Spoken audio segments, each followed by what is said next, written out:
Hi, I'm Randy Gillespie, Director of Special Needs Services, here today with an important change that the Social Security Administration has made to in-kind support and maintenance determinations. Effective October 1st, 2024, if you have a written lease agreement, or as we call it, a fair share agreement, for at least the presumed maximum value, your SSI benefits will no longer be reduced due to in-kind support and maintenance. The presumed maximum value, or PMV, is 1/3 of the federal benefit rate plus $20. For the year 2024, this comes out to roughly $350.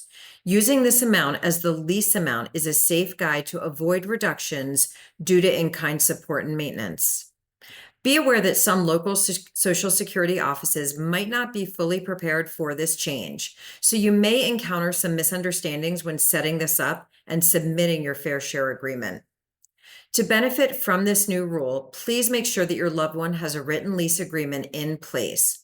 This should outline a business arrangement between the individual and whoever they live with.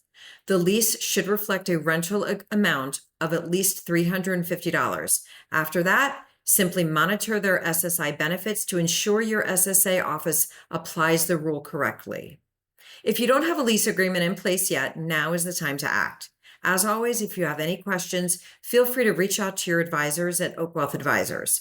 We're here to help your loved one receive the full benefits they are entitled to. Thank you so much for watching.